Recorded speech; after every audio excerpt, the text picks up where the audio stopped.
Yeah. Back once again, Trey, with another quick review while I'm sitting down editing videos for my Fish Out of Water channel. Type in Fish Out of Water spacebar, hit subscribe. Daily videos, flood of videos. Just trying to put out more material on this channel while I have some time on my hands and my kids are on their summer vacation with their mom. I'm going through movies and TV shows and just doing quick reviews of them. Iron Man 1. Now, me going back to Iron Man 1, this was the year 2008. I remember watching Iron Man 1 back then, but at that time in my life, I was totally different lifestyle, living young, wild, and fast. I would go watch a movie and be on with my life and not even paying attention to it. I wasn't even into Marvel movies back then anyway. Like, my friends were, but Marvel, Superman, and Iron Man and all those things was just never no thing for me movie-wise. Blockbuster, action-pack Marvel movies. I would never go to the movies and watch them. I'll probably watch them at my partner's house if they'll have it on. So to go back and watch it now, full-grown, mature adult, and actually have some understanding, interesting things that I didn't pick up on, that I picked up on this time. So it was cool. It was a cool watch. I didn't realize how much they spammed the agents of S.H.I.E.L.D. in here. Like, they showed what's his name, Phil Coulson, about 5 times in this movie. Hey, I'm Phil Coulson from the Agent of S.H.I.E.L.D. Hi, I'm Phil Coulson of the Agent of S.H.I.E.L.D.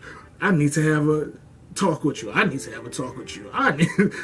realize how many times they was throwing, hey, we got the Agents of S.H.I.E.L.D. coming. I didn't realize it until the rewatch. But anyway, Tony, visionary, genius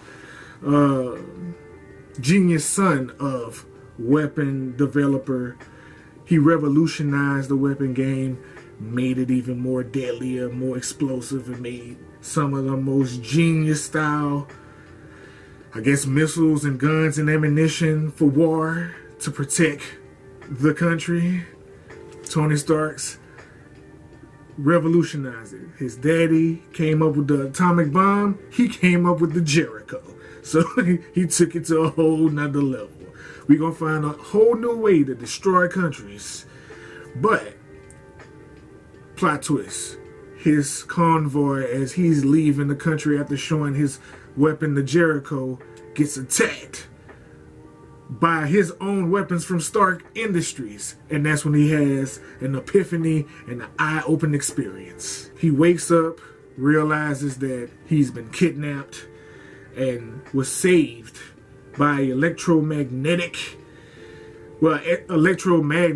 hooked to a car battery. I didn't remember that either, but it was wild to see this. Like, oh, so that's how that thing, the dude was king. He started the infancy of it and gave Tony Stark's the idea of the electromagnet keeping the shards from his organs and killing them.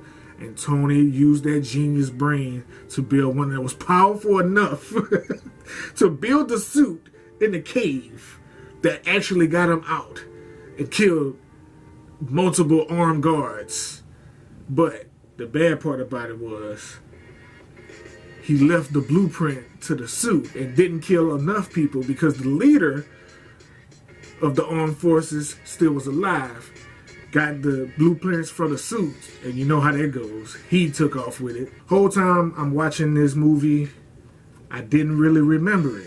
So I'm thinking Rhodey is the bad guy the whole time, because I just don't trust Terrence Martin.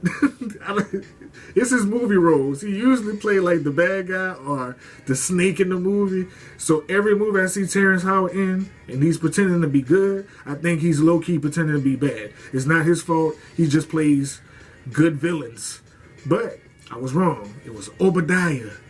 Obadiah wanted to take over Stark's Industries because he didn't want to let go of the power.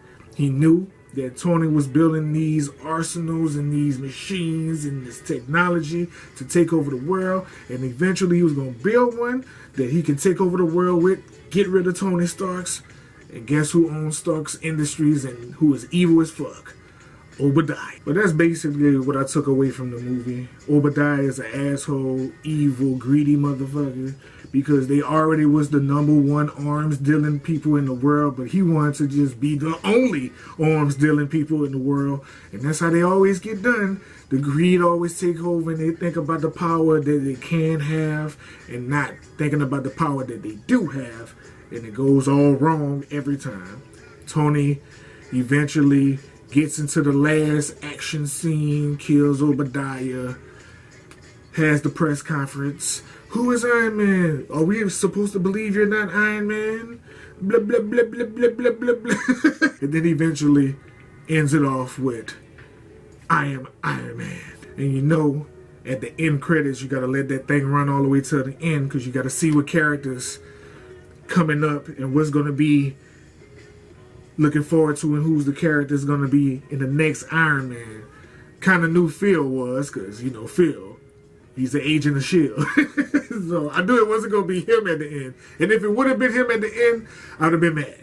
Y'all showed him 5 times already. But it was Nick Fury, and I'm guessing Nick Fury came into play to bring on the idea of the Avenger Initiative, because now, Tony Stark, since you want to be Iron Man, guess what? You're not the only superhero. There's a bunch of motherfuckers that we work with, and we got together, and we about to come together and take over this Earth to protect the Earth from these goons and goblins that's taking over. But it was a cool rewatch, man. Like, to catch certain things that I never really cared for or never really paid attention to. Because I watched the TV show The Agents of S.H.I.E.L.D. on ABC when it came on till like season 5. Once they got past season 5, it kind of lost me after that. But I watched that show. So to see them introduce Phil Coulson was a really cool experience.